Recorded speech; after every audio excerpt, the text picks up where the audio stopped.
Welcome back, everybody. How are you guys doing? Thank you for joining me. I realize it is still July. I'm so excited about football. If you are anything like me, and I'm damn sure that you are because you're watching this video, and we have not even approached preseason, not even to the Hall of Fame game yet. Now, I did make a video on the play that we're going to have for the Hall of Fame game. So if you get a chance, watch that. I'll put that in the link below. But this time of year is really the best time, in my opinion, to get prepared for the upcoming season and also to do as much research and digging as you possibly can.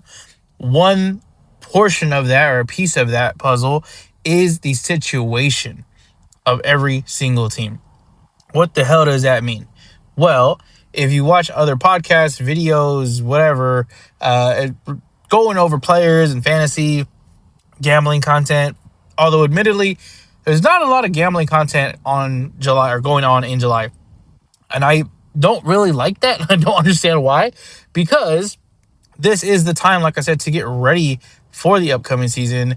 I hate that we don't get gambling and picks and stuff like that until the season actually starts. Because by then, it's really a little late. Like you kind of have to go play catch up.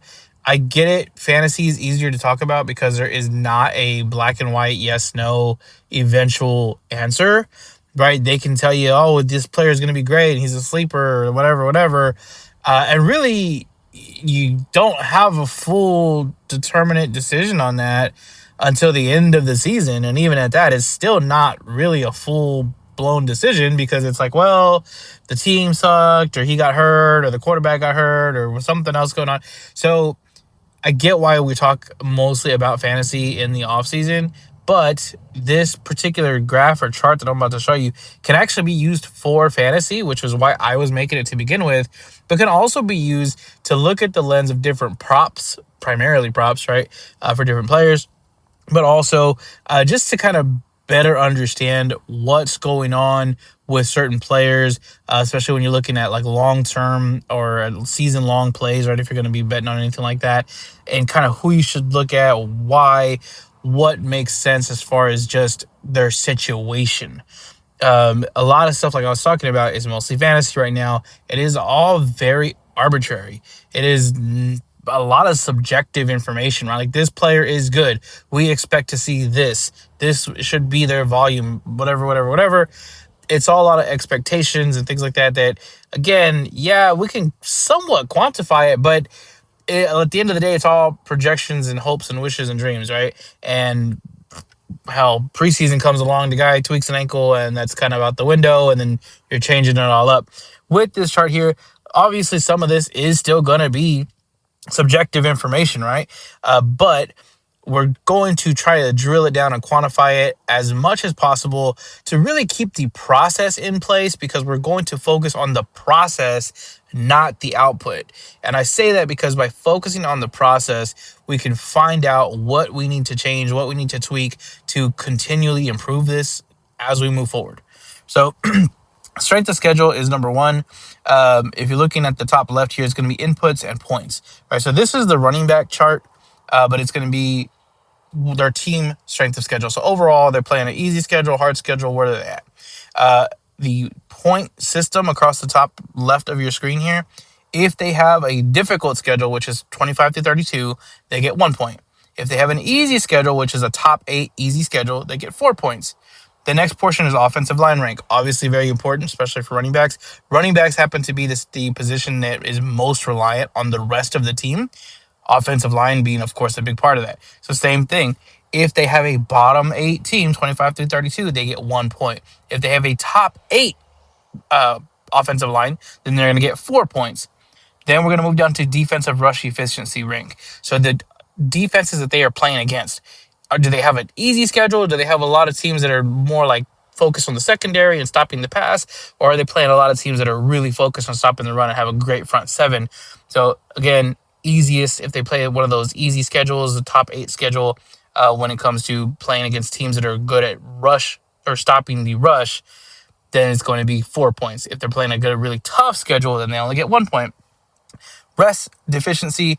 So, do they have rest advantages or rest disadvantages throughout the entire season? Right? If they are bottom eight, as far as they have a lot of rest deficiencies and they're playing a lot of teams with not as much rest and prep time, then they're going to get 1 point. If they're playing a top eight schedule, you get the point. They're going to get 4 points. Lastly, it's going to come down to height and weight. There's a direct correlation between height, weight, and scoring touchdowns. Obviously, touchdowns has a big part in fantasy, which is, again, why I was making this, but it also has a big part in the goal line usage, right? Or short yardage usage, or the team overall. So all of these factors are going into the situation for each individual team. Now, I didn't drill this down into players. I personally have players listed on here because it's going to, again, be for fantasy usage. But just, again, keep in mind, we can look at the entire team as a situation. So the Lions, when we take all these different factors together, they have a number, they get 4 points for strength of schedule, meaning they have a really easy schedule, top eight. They get 3 points for offensive line. So they have somewhere 9 through 16 as far as their rank for offensive line.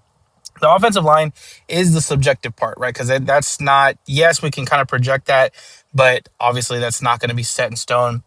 The strength of schedule, somewhat subjective in that we don't know if these teams are really going to be bad or really going to be good, but we have a pretty solid expectation. It's pretty accurate when it comes to like win totals and things like that. When it comes to Vegas, it's very rare to have a team go way over or way below, other than injuries, whatever their preseason expectation is. Excuse me. The next thing here for the Lions defensive rush efficiency rank, they get 4 points. They're playing a lot of teams that have weak run stopping abilities. So a lot of this stuff, as you can see, is really coming together for them to have an amazing season on the ground. Rest deficiency, they got a 3. So they do have some weeks where they may have some rest disadvantages, but overwhelmingly they have more games than not where they're getting the extra day of rest, a little bit extra time to prep for the game. The talent portion is kind of obviously subjective, but that is why it's only up to 2. So 0 to 2 on the talent scale. That is just kind of, again, a subjective metric. So if you want to, on your version of this, if you want one, you can take that out. But I don't think there's going to be a whole lot of discrepancy with that. Obviously, someone like Jahmyr Gibbs or Saquon or Bijan or any of these top tier guys, they were getting a 2. If it's someone like I don't know, Jordan Mason, right, from the Vikings, then they get a 1. So, and if it's someone even worse than that, then they're going to 0. I'm looking to see if there is a 0. The Seahawks is priced, and that's just because we don't know. Height and weight, though, similar thing here, is a very certain metric. Now, weight is the primary factor in this height weight selection here.